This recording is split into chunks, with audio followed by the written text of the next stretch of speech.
The headlights cut through the heavy Oregon rain, splashing against the front windows of my cottage in Bend before the engine killed. I stood motionless in the kitchen, a mug of coffee freezing halfway to my mouth. Then came the knock. It wasn't a polite request for entry. It was a rhythmic, aggressive pounding that rattled the double-paned glass. When I swung the door open, my half-sister, Victoria, stood on the porch beneath a dripping umbrella.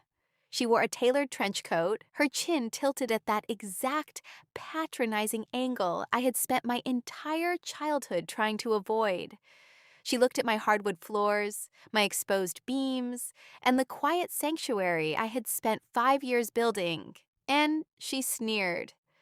"I'm not in the mood for a long discussion, Sierra," she said, stepping past me into the entryway without an invitation. "We need the keys. You need to start packing your things." For a moment, the room felt completely weightless, like the floor had dropped out from beneath my feet. Victoria had spent her whole life reminding me that I was just a footnote in the family history. Same father, different mothers. She was the golden child from the first marriage. I was the daughter from the second, the one she treated like a permanent house guest at family functions. Yet here she was, acting like my home was her personal inheritance. "I'm serious," Victoria added, shaking the rain off her umbrella right onto my rug. "The housing market in Seattle is insane, and Brandon's new corporate transfer is based out of regular commuting distance from here. My boys need a yard. You're just one person occupying prime real estate." My fingers dug into the edge of the drywall. The cool plaster felt entirely real, anchoring me against the sheer absurdity of her demand. I didn't yell. I didn't lose my temper. I simply grabbed her umbrella, thrust it back into her hands, and shoved the heavy oak door closed right in her face. The deadbolt clicked into place with a definitive metallic snap. On the other side of the glass, I heard her sharp, offended gasp. Victoria wasn't used to closed doors. In our family, her voice dictated the weather. If she wanted the beach house for the summer, it was hers. If she wanted my father's undivided attention, she got it. I walked slowly into the living room, my heart hammering a fierce rhythm against my ribs. A sudden vibration buzzed against the coffee table. My phone illuminated with a text from her, then another. I picked it up, my eyes scanning the final message, which made a cold knot form in the pit of my stomach. "Dad already signed off on the transition. Don't make this ugly, Sierra. We'll be back tomorrow morning with the moving truck." I sat on the edge of the couch, the phone still glowing in my hand. Dad already signed off. The words felt like a physical weight crushing my chest. Our father hadn't called me in over 6 months. He hadn't called when I spent my entire savings on the down payment for this place, nor when I spent 3 grueling weeks stripping the rotted deckboards myself. But the moment Victoria whispered in his ear, he fell right back into his old pattern of giving her whatever she wanted. I stood up, walked over to the built-in bookshelf, and pulled down a dusty leather binder from the bottom shelf. Inside were the original closing documents, the land survey, and every bank statement showing the mortgage payments coming strictly from my personal account. My name was the only one on the deed. There were no co-signers, no family trusts involved, and absolutely no legal loopholes for them to exploit. My phone buzzed again, breaking the silence. This time, it wasn't Victoria. It was him. I stared at his name on the screen before sliding the bar to answer. "Dad?" "Sierra." His voice came through the line, heavy with a practiced, exhausting calm. "Look, Victoria called me. You should have told me you were struggling with the maintenance on that place. You don't have to carry that burden alone." I frowned, my grip tightening on the binder. "Struggling?" "Dad, I'm not struggling with anything. I just put a new roof on the shed last month." "What are you talking about?" There was a long, uneasy pause on his end. "Victoria told me you were overwhelmed. She said you explicitly agreed to let them take over the property and move the corporate transfer closer to the city because the upkeep was too much for you." A cold, clear anger washed over me, completely replacing my anxiety. She hadn't just misunderstood a conversation, she had fabricated an entire narrative to manipulate an aging man who always preferred convenience over conflict. "I never said that, Dad," I replied, keeping my voice utterly level and controlled. "I have never, not once, suggested I wanted to leave my home. She is lying to you." Another silence stretched over the line, heavier this time. I could practically hear him shifting the pieces around in his head, realizing the story he had been fed didn't match the reality on the ground. "She showed me the text thread, Sierra," he said, his confidence visibly wavering. "She showed me where you said it was fine for them to come down this weekend. Then she showed you a highly edited version of a conversation from 3 months ago when she asked if they could visit for the holidays," I said bluntly. "Open your eyes, Dad. She's bringing a moving truck here tomorrow morning. If you want to see what your golden child is really capable of, you need to be standing on my porch when she arrives." He exhaled a long, tired breath. "I'll catch the early flight out of Seattle. I'll be there." I didn't sleep that night. I spent the hours organizing every piece of paper I owned onto the dining table. I printed out the unedited full text history between Victoria and me, highlighting the exact dates she had altered. Facts don't need to scream to be heard, they just need to be documented.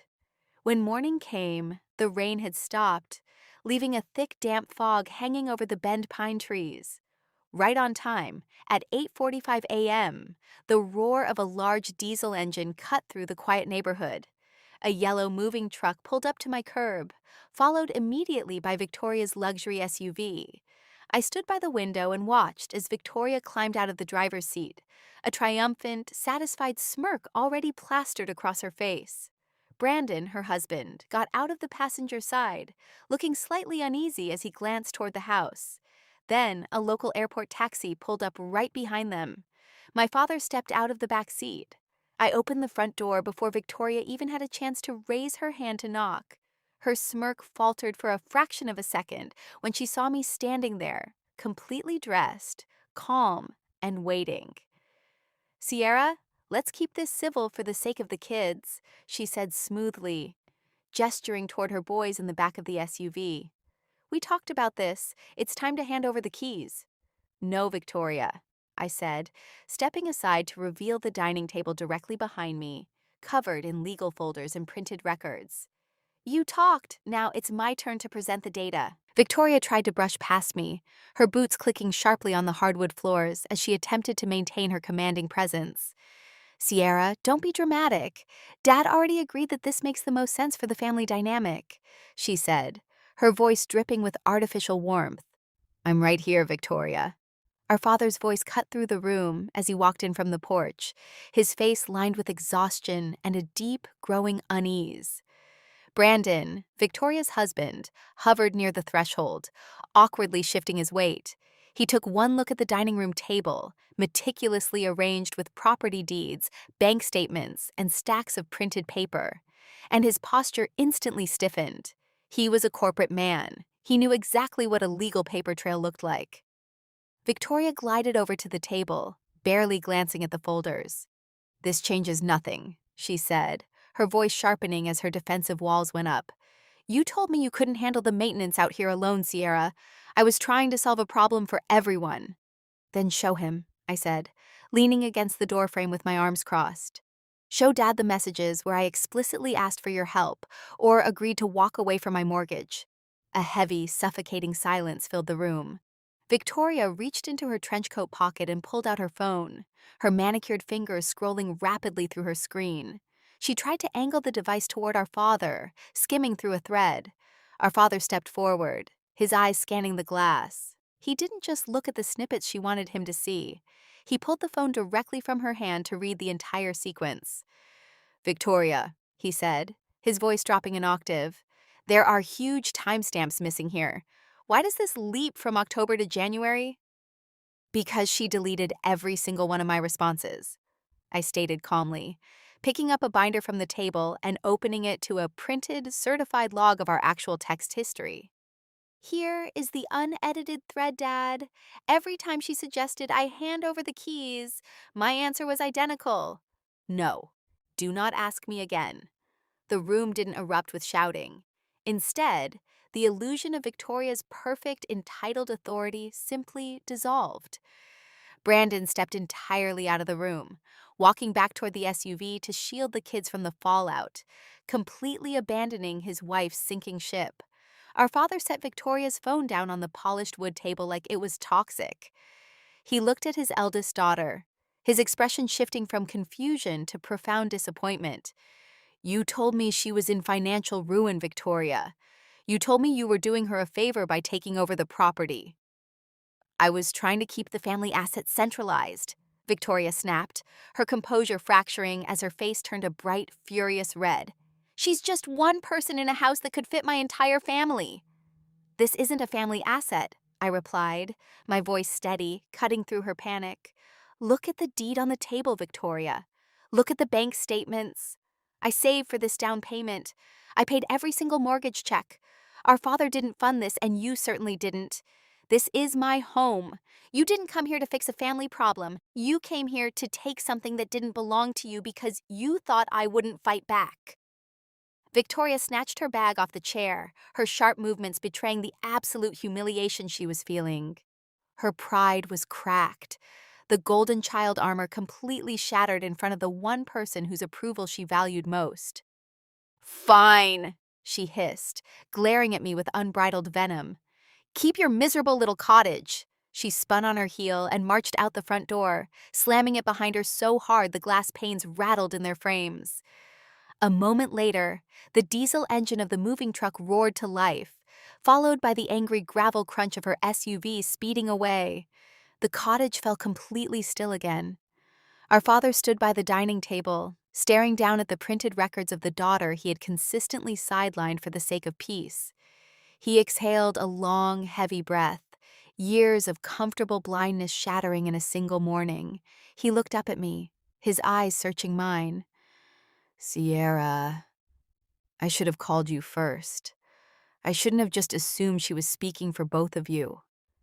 It wasn't a grand, sweeping apology, and it wouldn't erase a lifetime of feeling like the outsider.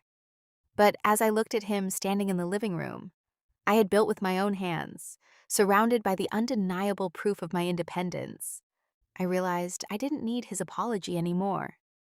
"Yes, Dad," I said softly, walking over to open the front door for him. "You should have."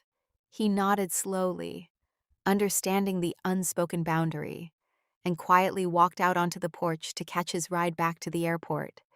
As the sound of his taxi faded down the road, I closed the door and locked the deadbolt one last time.